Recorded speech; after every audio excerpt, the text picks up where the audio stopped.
The morning sun streamed through the towering windows of Oakwood County Courthouse, casting long shadows across the polished marble floor. At precisely 9:28 a.m., Jessica Thompson burst through the heavy wooden doors, her muddy boots squeaking against the pristine surface with each hurried step. Her arrival turned heads, not just because of the noise, but because of her striking appearance.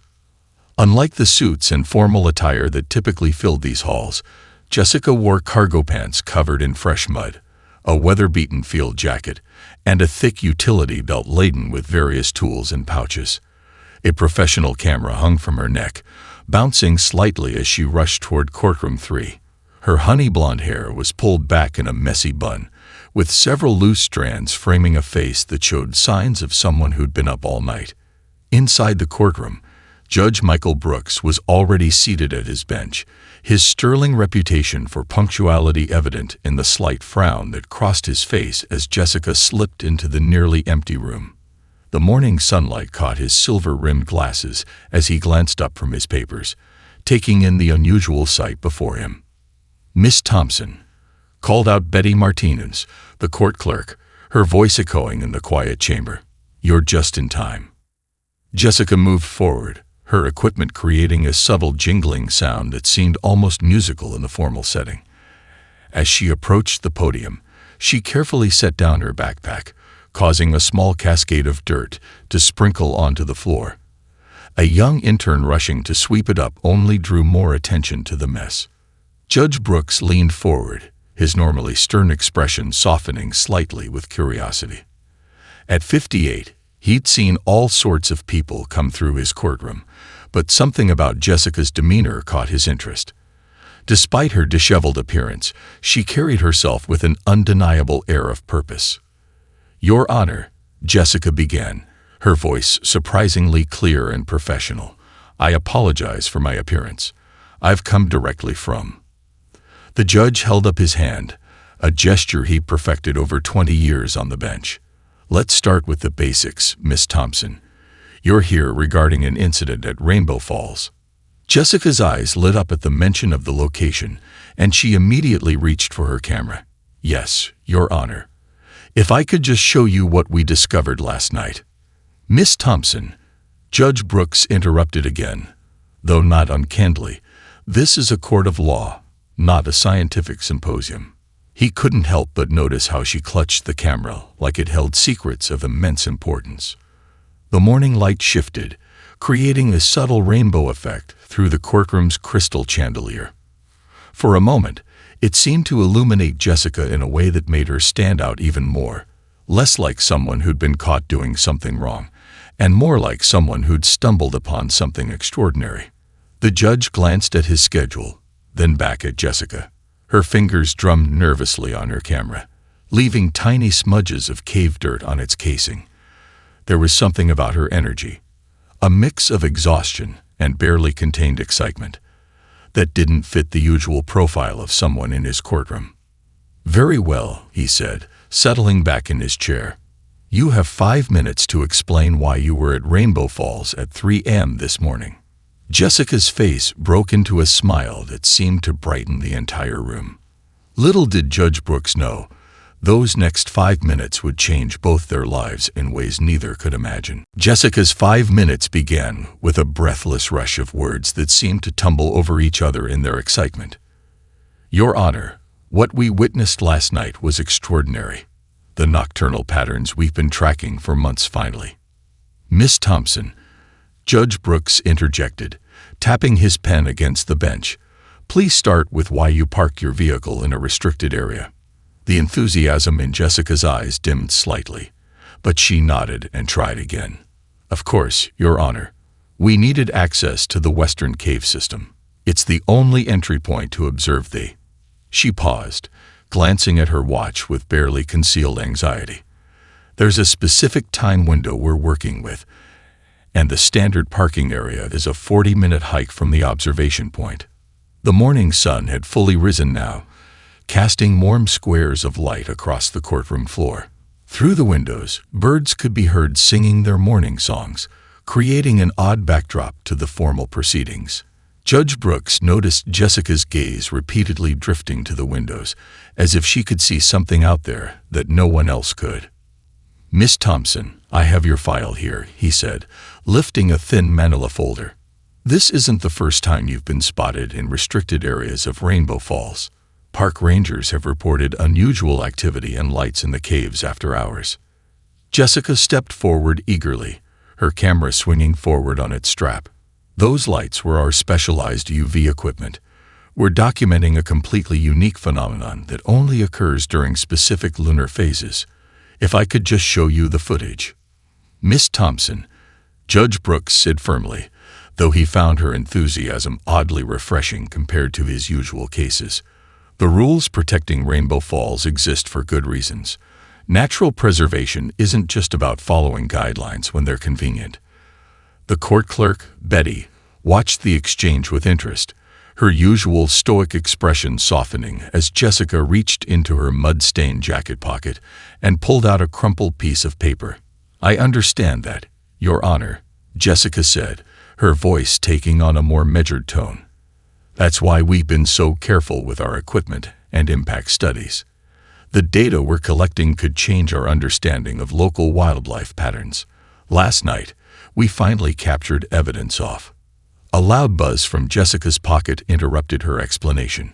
She quickly silenced it, but not before Judge Brooks caught sight of multiple missed call notifications lighting up her screen. "Your research sounds fascinating, Miss Thompson," he said, his tone gentler than before. "But this courthouse deals with facts and regulations, not scientific discoveries. The fine for unauthorized vehicle parking in a protected area is significant." Jessica's shoulders slumped slightly, but her eyes never lost their spark. She glanced at her phone again, then out the window toward the distant hills, where Rainbow Falls lay hidden in the morning mist.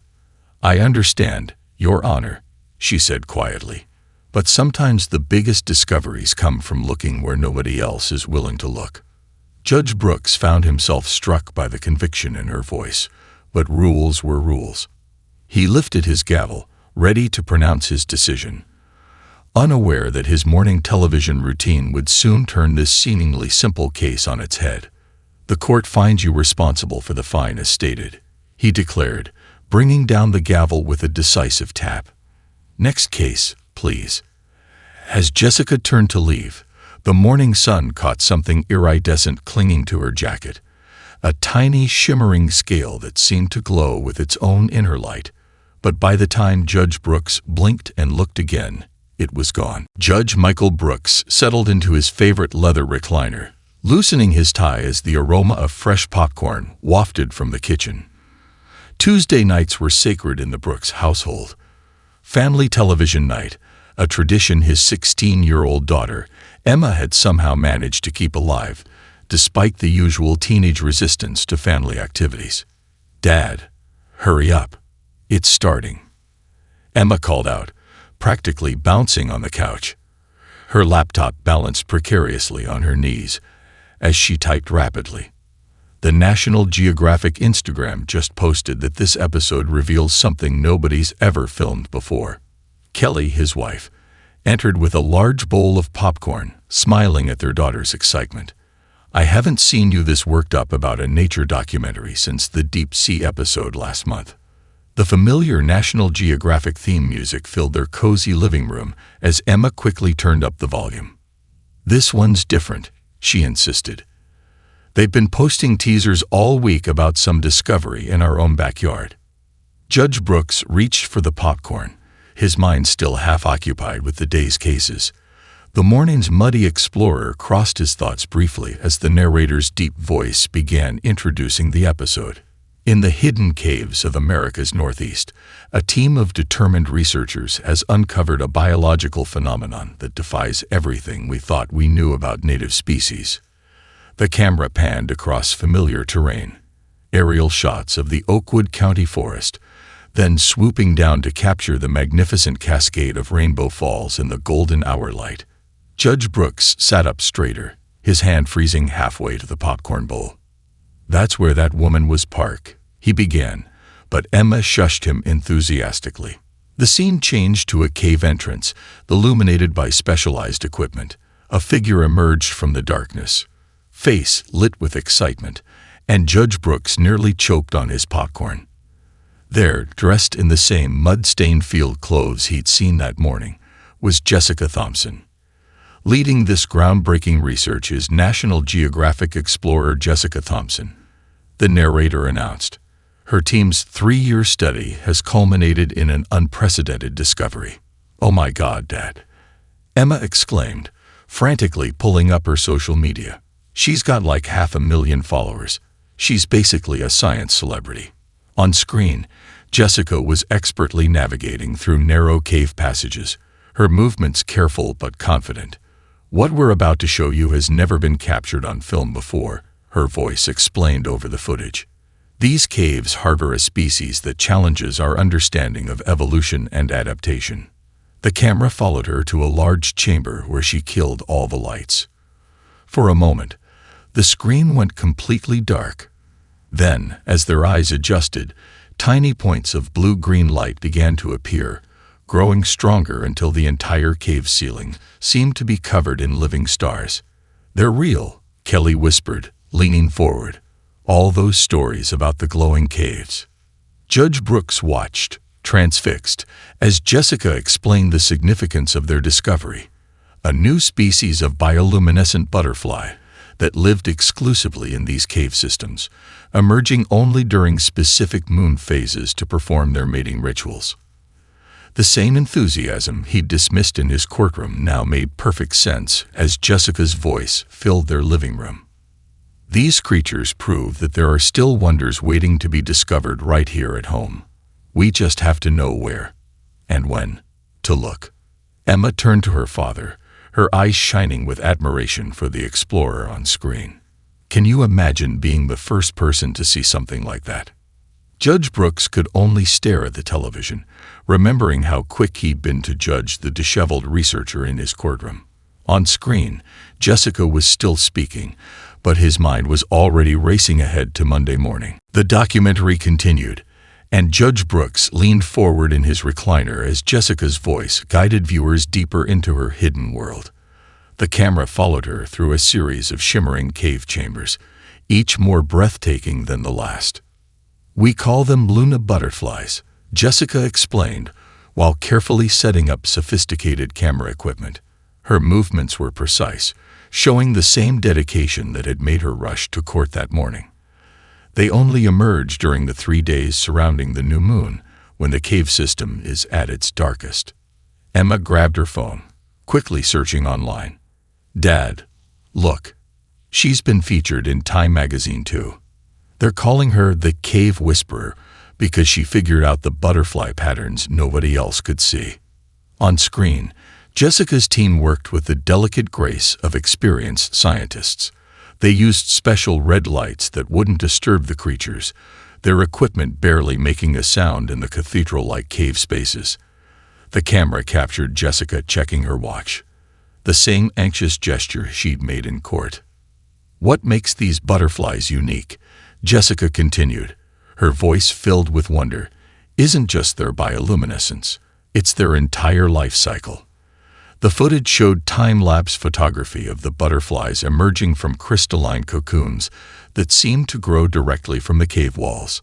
Their wings unfurled like living stained glass, each one a unique pattern of glowing blues and greens. Kelly gasped softly as the screen filled with waves of living light. Hundreds of butterflies took flight simultaneously, their glow reflecting off the cave's mineral formations and creating an underground aurora borealis. "It's like a ballet," she whispered. "The Luna butterflies are more than just a beautiful discovery," Jessica explained while reviewing data on a tablet. "They're teaching us about adaptation and survival. These creatures have evolved to navigate and mate using bioluminescent signals, developing a completely unique language of light." The scene shifted to a makeshift research station near the cave entrance. Maps covered the walls, each marked with careful notations about butterfly sightings and movement patterns. A team member pointed to a calendar with certain dates circled in red. "We have a narrow window for observation," Jessica told the camera. Missing even one night could mean losing crucial data about their behavior patterns. She paused, looking directly into the lens. Sometimes that means being in the right place at exactly the right time, no matter what obstacles we face. Judge Brooks shifted uncomfortably in his chair, the weight of his earlier decision settling heavily on his shoulders.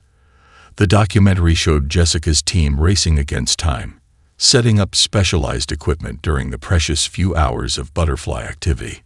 Local legends have talked about the glowing caves for generations, Jessica continued while reviewing footage on a monitor. But everyone assumed they were just mineral formations reflecting moonlight. Nobody expected to find an entirely new species practically in their backyard. Emma bounced excitedly on the couch. "Dad, her team is accepting student volunteers for their summer research program. Can you imagine getting to help discover something like this?" The camera panned out for one final shot of the cave system at dawn, just as Jessica's team was packing up their equipment. Muddy, tired, but triumphant. In the background, Rainbow Falls thundered, its mist creating tiny rainbows in the morning light. "Every discovery reminds us," Jessica's voice concluded, "that the world still holds incredible secrets. We just have to be willing to look past the obvious, to stay up late, to get a little muddy, and sometimes to break with convention in pursuit of something extraordinary." Judge Brooks reached for the remote, pressing pause. His daughter's words about volunteer work echoed in his mind as he realized he needed to make this right, not just for Jessica, but for science itself. Sunday morning painted Rainbow Falls in gentle pastels, the rising sun casting long shadows through the morning mist. Judge Brooks stood at the main trail entrance with Emma and Kelly, watching early morning hikers stream past them with cameras and walking sticks. "Look, there it is." Emma pointed excitedly to a large display board near the visitor center. A small crowd had gathered around it, phones out, taking pictures of the newest attraction. A magnificent photograph of the Luna butterflies, their ethereal glow captured in stunning detail. Below it, Jessica's name appeared in simple text, alongside a QR code linking to the research project's website. "Hard to believe we've lived here 20 years and never knew what was hiding in these caves," Kelly mused, adjusting her backpack. She'd insisted on bringing water and snacks, even though they'd planned just a short visit. A park ranger approached them, her face brightening with recognition.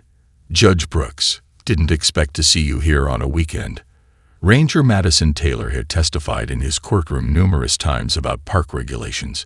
"Have you seen the new exhibit? The butterfly discovery has doubled our visitor numbers this month." Before he could respond, Emma tugged at his sleeve. "Dad, come look at this." She pulled him toward another display, this one showing a timeline of Jessica's research. Photographs documented 3 years of careful observation, including detailed sketches of cave formations and butterfly migration patterns. She mapped the entire cave system, Emma explained, her finger tracing the complex network of tunnels. "See this mark here?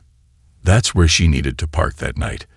It's the only access point close enough to reach the observation site during the butterfly's active period."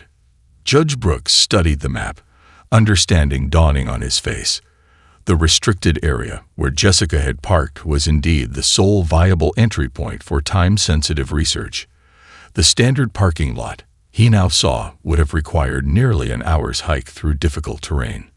A group of young scientists in training rushed past them, led by an enthusiastic tour guide. "And this is where Dr. Thompson's team made their groundbreaking discovery," the guide explained, gesturing to the cave entrance visible in the distance. "Their work has inspired a whole new generation of young researchers." Kelly squeezed her husband's arm gently. "Michael, look at that." Near the cave entrance, a mother and young daughter stood transfixed by something on the ground. As the Brooks family approached, they saw what had captured their attention, a small butterfly, its wings not yet luminescent in the daylight, but showcasing an intricate pattern that seemed to shimmer with hidden potential. "Mom, it's just like the ones from the documentary," the little girl whispered in awe. Emma already had her phone out, pulling up Jessica's research Instagram account. "She posted about this last night," she said, showing them the screen. "They've started tagging butterflies with tiny trackers to study their daytime resting patterns. Each one gets a special name chosen by local students." Judge Brooks watched as more families gathered around the displays, their excited chatter filling the morning air. Children pointed at the cave entrance with wonder, parents read the research notes aloud, and teenagers snapped photos for their social media accounts.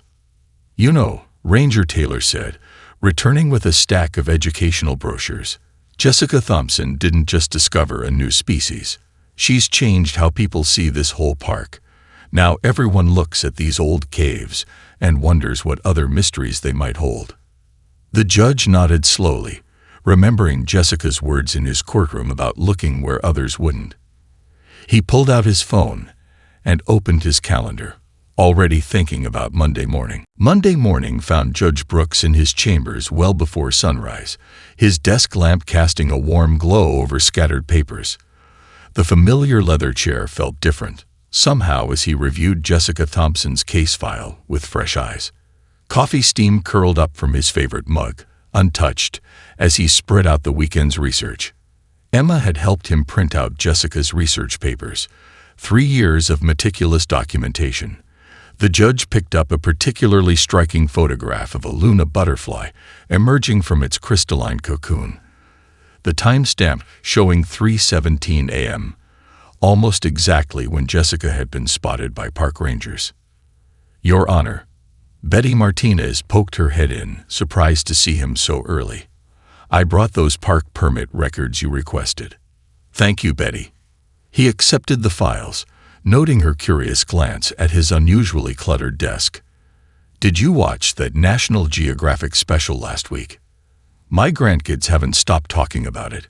Betty smiled, setting down another stack of papers. "They're begging to join the Junior Naturalist program at Rainbow Falls now." Judge Brooks nodded, spreading out a large map of the cave system. Red circles marked the official parking areas, while yellow highlighted the restricted zones. Jessica's research notes detailed the narrow time windows they had for observation, the new moon phase, specific temperature conditions, and the precise hours when the butterflies emerge. He pulled up the park regulations on his computer, scanning through decades of amendments and updates. The original parking restrictions, he discovered, had been implemented long before anyone knew about the cave's unique ecosystem. They were designed to prevent casual hikers from wandering into potentially dangerous areas. "Scientific research wasn't even considered," he murmured, making notes in the margin. A gentle knock interrupted his thoughts. Ranger Madison Taylor stood in the doorway, holding a thick folder. "Judge Brooks, I brought those cave access reports you asked about." "Come in, Madison. Tell me, how long have you known about Jessica Thompson's work?" The ranger settled into a chair, smoothing her uniform. "Almost from the beginning. We were skeptical at first. Everyone was. But she showed us evidence of unusual light patterns in the caves. She filed every possible permit, attended every park board meeting. The parking situation was the only thing we couldn't resolve through official channels." Judge Brooks picked up his gavel, turning it thoughtfully in his hands. The same instrument he'd used to find Jessica now felt heavy with the weight of hasty judgment. "Look at this," Madison said, pulling out a series of photographs. They showed the cave entrance at different times of year, marking how the water levels changed. During the new moon phase, the lower entrance floods. The restricted parking area is the only safe access point for research teams. The judge leaned back, memories of Jessica's rushed court appearance playing in his mind. Her mud-stained clothes, the urgent checking of her watch, the barely contained excitement. It all made sense now. She hadn't been disrespecting the court. She'd been racing against nature's own timeline. "We need to update these regulations," he said finally, reaching for his coffee. "Science doesn't always fit into neat little boxes of permitted and restricted." The morning sun was just beginning to peek through his office windows, reminding him of the glowing butterflies from the documentary. He pulled out his court schedule, scanning for an open slot. It was time to right a wrong, But more than that, it was time to help build a bridge between law and discovery. "Betty," he called out, "could you help me contact Jessica Thompson's research team? And perhaps reach out to the park board as well. I think it's time we all had a conversation about the future of Rainbow Falls." The afternoon sun streamed through Judge Brooks' office windows, creating a natural spotlight on his conference table where Jessica Thompson was carefully arranging a series of photographs. This time, she wore a neat blazer over her field clothes, a charming compromise between professional and practical. "These were taken just last night," Jessica explained, pointing to an image showing a cluster of Luna butterflies in formation. Their blue-green light created intricate patterns against the cave walls. "We believe they're using these formations to communicate across the cave system." Judge Brooks adjusted his glasses, leaning in to study the phenomenon. The photographs were nothing short of magical, nature's own light show hidden right under their community's nose. "And you've identified distinct patterns." 23 so far, Jessica nodded enthusiastically. She pulled out her tablet, displaying a chart of light sequences. Each pattern seems to correspond to specific activities: mating calls, territory marking, even what we think might be weather warnings. Betty appeared with fresh coffee and couldn't help but pause to admire the display. "It's like they have their own language," she remarked, setting down the cups. "Exactly," Jessica beamed. "That's why timing is so crucial. We only get 3 nights during each new moon to observe and document these communications. Missing even an hour could mean losing vital data." Judge Brooks picked up one particular photo showing a butterfly emerging from its crystalline cocoon. "My daughter Emma hasn't stopped talking about your discovery. She's already filled out 3 applications for your summer research program." Jessica's eyes lit up. "We're actually expanding the program. After the documentary aired, we received funding for a youth science initiative. We're building a proper research station near the cave entrance, with proper parking," she added with a small smile. The judge set down the photo, his expression turning serious but kind. "Miss Thompson, Jessica, I owe you an apology. I made assumptions based on appearance and rigid regulations, without considering the larger picture." "Your Honor," Jessica began, but he held up a hand. "Michael, please, and I'm not finished." He stood, walking to his window that overlooked the distant hills where Rainbow Falls lay. "Rules exist for good reasons, but they should evolve with our understanding. That's why I've asked you here today." He turned back to his desk, pulling out a draft of new guidelines. "I've been working with the park board to create a special permit system for research teams. We're calling it the Discovery Initiative. It will provide flexible access to restricted areas for qualified researchers while maintaining safety protocols." Jessica picked up the draft, her eyes scanning the details. "This could help researchers across the entire park system," she said quietly, understanding the implications. "Precisely. And we'd like your input on the final version. Your experience can help us bridge the gap between conservation laws and scientific progress."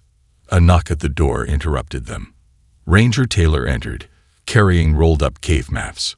"Sorry I'm late. Traffic was backed up with all the school buses heading to Rainbow Falls." "School buses?" Judge Brooks raised an eyebrow. "The new educational program started today," Jessica explained, her face glowing with pride. "Local schools are bringing students to learn about ecosystem research. We're calling it the hidden world beneath our feet." The judge smiled, remembering Emma's excitement about the butterflies. "Sometimes justice means knowing when to change the rules," he said, picking up his pen.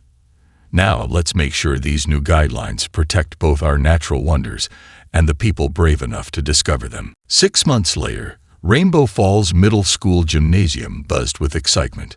Science fair projects lined the walls, but the real attraction stood at the center, a carefully constructed cave simulation draped in dark fabric, with tiny LED lights mimicking the glow of Luna butterflies. Emma Brooks stood proudly beside her display. Hidden Wonders, the secret language of light, while a crowd of younger students pressed forward, eager to enter the mock cave. She had recreated the butterfly's communication patterns using programmable lights, each sequence telling a different story about their behavior. And this pattern, Emma explained to a wide-eyed group of sixth graders, is how they signal incoming weather changes. See how the lights spiral outward. She pressed a button, and the LEDs danced in a mesmerizing pattern across the cave's ceiling. Judge Brooks watched from the back of the gym, his typical court attire replaced by a casual sweater. Next to him, Jessica Thompson smiled as she filmed the presentation for her research team's educational channel. She'd become a regular mentor at the school, turning her groundbreaking discovery into a spark for young minds. "They're getting better at this than me," Jessica laughed, watching another student demonstrate how to track bioluminescent patterns. "Last week, one of them spotted a light sequence we hadn't documented yet." The gym doors opened as more parents arrived, many wearing the new Friends of Rainbow Falls research t-shirts. The community program, born from the Judge's Discovery Initiative, had transformed the park into a living laboratory. Local businesses sponsored research equipment, and weekend citizen scientist programs drew families from across the state. Principal Martinez asked me to mentor next semester's advanced biology class, Jessica mentioned, turning to the judge. "Apparently, our college application success rate has doubled since we started the research program." Betty's grandson got early acceptance to Cornell. Judge Brooks nodded, remembering his former court clerk's tearful joy. His essay was about helping with your butterfly tracking project. A small commotion drew their attention. Ranger Taylor had arrived with a special surprise, a live feed from the cave research station. On the large screen at the front of the gym, real Luna butterflies performed their nightly dance, their natural glow far more spectacular than any LED recreation. "Mom, Dad," Emma waved them over excitedly. "Look what Jessica helped me add." She pressed another button, and her cave simulation synchronized with the live feed, matching the actual butterfly's patterns in real time. The crowd gasped in delight. "You've created quite a legacy here," Judge Brooks said quietly to Jessica. "Far more than just a scientific discovery." Jessica watched as Emma helped a younger student adjust a small microscope. "Sometimes the biggest discoveries aren't just about what we find," she replied, "but about who we inspire to keep looking." The evening wound down with an award ceremony. Emma's project won first place, but the real victory was visible in the faces of dozens of young researchers, all eager to uncover their own hidden wonders. As families filed out, many stopped to sign up for the weekend park programs or collect information about the summer research opportunities. Judge Brooks lingered behind, watching Jessica answer endless questions from enthusiastic students. He thought back to that morning in his courtroom when a mud-covered researcher had tried to tell him about something extraordinary. Sometimes, he realized, justice wasn't just about following the rules. It was about helping people break through them to reach something wonderful. Outside, the moon was just a slim crescent in the sky. Soon it would be new again, and another generation of Luna butterflies would dance in their hidden cave, their ancient light show now part of a much bigger story about discovery, understanding, and the power of seeing things in a new light.